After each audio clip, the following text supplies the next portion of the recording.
അധ്യായം 2. നെബൂഖദ്നേസറിന്റെ വാഴ്ചയുടെ 2-ാം ആണ്ടിൽ നെബൂഖദ്നേസർ സ്വപ്നം കണ്ടു. അവന്റെ മനസ്സ് വ്യാകുലപ്പെട്ടു, അവന് ഉറക്കമില്ലാതെയായി.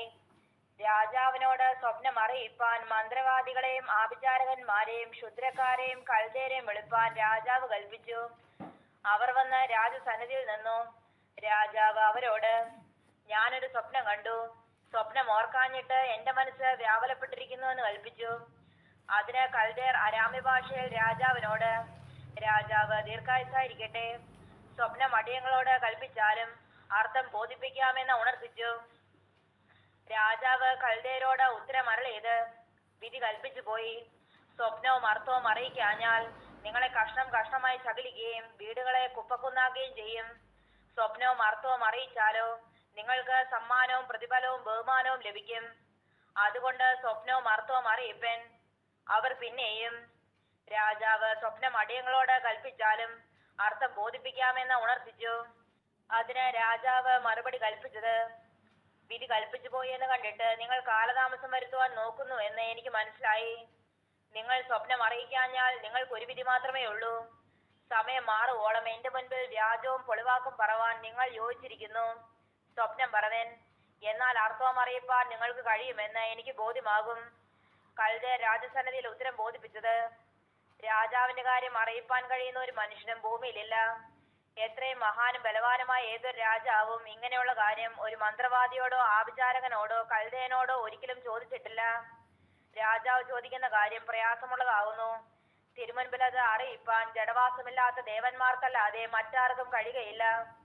ഇത് ഹേതുവായിട്ട് രാജാവ് കോപിച്ച് അത്യന്തം ക്രുദ്ധിച്ചു ബാബേലിലെ സകല വിദ്വാൻമാരെ നശിപ്പിപ്പാൻ കൽപ്പന കൊടുത്തു. അങ്ങനെ വിദ്വാൻമാരെ കൊല്ലുവാനുള്ള തീർപ്പ് പുറപ്പെട്ടു. അവർ ദാനിയേലിനെയും കൂട്ടുകാരെയും കൂടെ കൊല്ലുവാൻ അന്വേഷിച്ചു. എന്നാൽ രാജാവിന്റെ അകമ്പടി നായകനായി ബാബേലിലെ വിദ്വാൻമാരെ കൊന്നുകളവാൻ പുറപ്പെട്ട അര്യോക്കിനോട് ദാനിയേൽ ബുദ്ധിയോടും വിവേകത്തോടും കൂടെ ഉത്തരം പറഞ്ഞു. രാജസന്നിധിയിൽ നിന്ന് ഇത്ര കഠിന കൽപ്പന പുറപ്പെടുവാൻ സംഗതി എന്ത് എന്ന് അവൻ രാജാവിന്റെ സേനാപതിയായ അര്യോക്കിനോട് ചോദിച്ചു. അര്യോക്ക് ദാനിയേലിനോട് കാര്യം അറിയിച്ചു.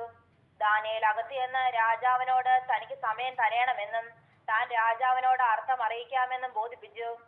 പിന്നെ ദാനിയേൽ വീട്ടിൽ ചെന്ന് താനും കൂട്ടുകാരും ബാബേലിന് ശേഷം വിദ്വാൻമാരോട് കൂടെ നശിച്ചു പോകാതിരിക്കേണ്ടതിന് ഈ രഹസ്യത്തെക്കുറിച്ച് സ്വർഗസ്ഥനായ ദൈവത്തിന്റെ കരുണ അപേക്ഷിപ്പാൻ തക്കവണ്ണം കൂട്ടുകാരായ ഹനന്യാവോടും മീശായേലിനോടും അസര്യാവോടും കാര്യം അറിയിച്ചു. അങ്ങനെ ആ രഹസ്യം ദാനിയേലിന് രാത്രി ദർശനത്തിൽ വെളിപ്പെട്ടു. ദാനിയേൽ സ്വർഗസ്ഥനായ ദൈവത്തെ സ്തുതിച്ചു പറഞ്ഞത്, ദൈവത്തിന്റെ നാമം എന്നും എന്നേക്കും സ്തുതിക്കപ്പെടുമാറാകട്ടെ. ജ്ഞാനവും ബലവും അവനുള്ളതല്ലോ.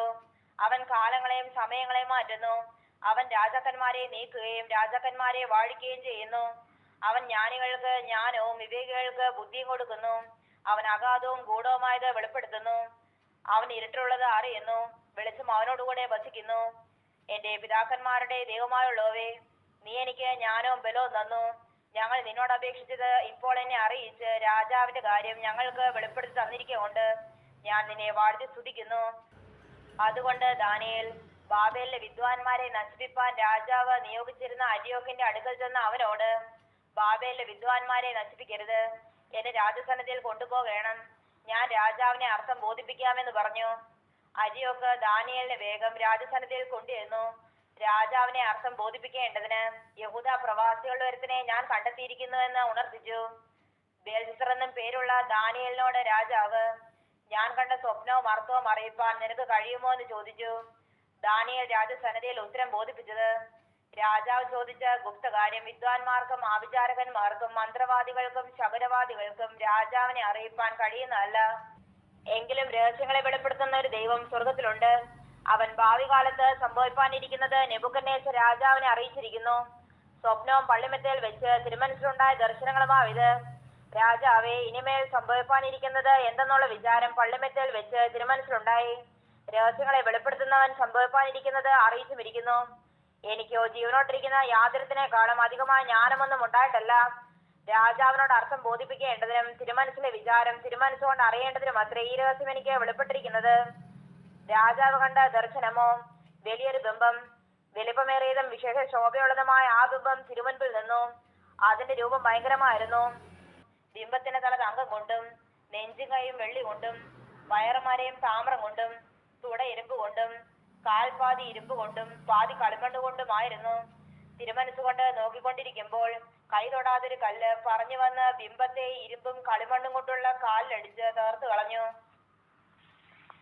ഇരുമ്പും കളിമണ്ണും താമ്രവും വെള്ളിയും പൊന്നും ഒരുപോലെ തകർന്ന് വേനൽക്കാലത്ത് കളത്തിലെ പതിർ പോലെയായി തീർന്നു. ഒരിടത്തും തങ്ങാതെ വണ്ണം കാറ്റവയെ പറപ്പിച്ചു കൊണ്ടുപോയി. ബിംബത്തെ അടിച്ച കല്ല് ഒരു മഹാപർവ്വതമായി തീർന്നു. ഭൂമിയിലൊക്കെ നിറഞ്ഞു. ഇതത്രേ സ്വപ്നം. അർത്ഥവും അടിയങ്ങൾ തിരുമനസ് അറിയിക്കാം. രാജാവേ, തിരുമനസ്സുകൊണ്ട് രാജാതി രാജാവാകുന്നു. സ്വർഗസ്ഥനായ ദൈവം തിരുമനസ്സിലേക്ക് രാജ്യത്വവും ഐശ്വര്യവും ശക്തിയും മഹത്വവും നൽകിയിരിക്കുന്നു. മനുഷ്യർ പാർക്കുന്നിടത്തൊക്കെയും അവരെയും കാട്ടിലെ മൃഗങ്ങളെയും ആകാശത്തിലെ പക്ഷികളെയും അവൻ തൃക്കയിൽ തന്ന എല്ലാറ്റിനും തിരുമനസ്സിലെ അധിപതിയാക്കിയിരിക്കുന്നു. പൊന്നുകൊണ്ടുള്ള തല തിരുമനസ്സുകൊണ്ട് തന്നെ. തിരുമനസ്സിലെ ശേഷം തിരുമേനിയേക്കാൾ താണതായ മറ്റൊരു രാജ്യത്വവും സർവ്വഭൂമിയിലും വാഴുവാനിരിക്കുന്നതായി താമ്രം കൊണ്ടുള്ള മൂന്നാമതൊരു രാജ്യത്വവും ഉത്ഭവിക്കും. നാലാമത്തെ രാജ്യത്വം ഇരുമ്പ് പോലെ ബലമുള്ളതായിരിക്കും. ഇരുമ്പ് സകലത്തെയും തകർത്ത് കീഴടക്കുന്നുവല്ലോ. തകർക്കുന്ന ഇരുമ്പ് പോലെ അത് അവയൊക്കെയും ഇടിച്ച് തകർത്ത് കളയും. കാലും കാൽവിരലും പാതി കളിമണ്ണും പാതി ഇരുമ്പും കൊണ്ടുള്ളതായി കണ്ടതിന്റെ താല്പര്യമോ അതൊരു ഭിന്ന രാജ്യത്വമായിരിക്കും. എങ്കിലും ഇരുമ്പും കളിമണ്ണും ഇടകലർന്നതായി കണ്ടതുപോലെ അതിൽ ഇരുമ്പിനുള്ള ബലം കുറെ ഉണ്ടായിരിക്കും.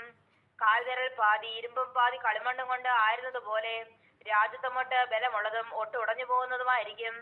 ഇരുമ്പും കളിമണ്ണും ഇടകലർന്നതായി കണ്ടതിന്റെ താല്പര്യമോ അവർ മനുഷ്യ ബീജത്താൽ തമ്മിൽ ഇടകലരുമെങ്കിലും ഇരുമ്പും കളിമണ്ണും തമ്മിൽ ചേരാതിരിക്കുന്നത് പോലെ അവർ തമ്മിൽ ചേരുകയില്ല. ഈ രാജാക്കന്മാരുടെ കാലത്ത് സ്വർഗസ്ഥനായ ദൈവം ഒരു നാളും നശിച്ചു പോകാത്ത ഒരു രാജ്യത്വം സ്ഥാപിക്കും. ആ രാജ്യത്വം വേറൊരു ജാതിക്ക് ഏൽപ്പിക്കപ്പെടുകയില്ല. അത് ഈ രാജ്യത്വങ്ങളെയൊക്കെയും തകർത്ത് നശിപ്പിക്കുകയും എന്നേക്ക് നിലനിൽക്കുകയും ചെയ്യും. കൈതൊടാതൊരു കല്ല് പർവ്വതത്തിൽ നിന്ന് പറഞ്ഞു വന്ന് ഇരുമ്പും താമ്രവും കളിമണ്ണും വെള്ളിയും പൊന്നും തകർത്ത് കളഞ്ഞതായി കണ്ടതിന്റെ താല്പര്യമോ മഹാദേവം മേലാൽ സംഭവിപ്പാനുള്ളത് രാജാവിനെ അറിയിച്ചിരിക്കുന്നു. സ്വപ്നം നിശ്ചയവും അർത്ഥം സത്യവുമാവുന്നു. അപ്പോൾ നെബൂഖദ്നേസർ രാജാവ് സാഷ്ടാംഗം വീണ് ദാനിയേലിനെ നമസ്കരിച്ചു. അവനൊരു വഴിപാടും സൗരഭ്യവാസനയും അർപ്പിക്കണമെന്ന് കൽപ്പിച്ചു.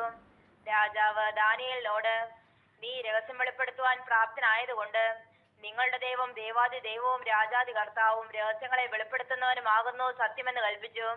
രാജാവ് ദാനിയേലിനെ മഹാനാക്കി. അവന് അനേകം വലിയ സമ്മാനങ്ങളും കൊടുത്തു. അവനെ ബാബേൽ സംസ്ഥാനത്തിനൊക്കെയും അധിപതിയും ബാബേലിലെ സകല വിദ്വാൻമാർക്കും പ്രധാന വിചാരകനുമാക്കി വെച്ചു. ദാനിയേലിന്റെ അപേക്ഷപ്രകാരം രാജാവ് ശദ്രക്കിനെയും മേശക്കിനെയും അബേദ്നെഗോവേയും ബാബേൽ സംസ്ഥാനത്തിലെ കാര്യാദികൾക്ക് മേൽവിചാരകരാക്കി. ദാനിയേലോ രാജാവിന്റെ കോവിലകത്ത് പാർത്തു.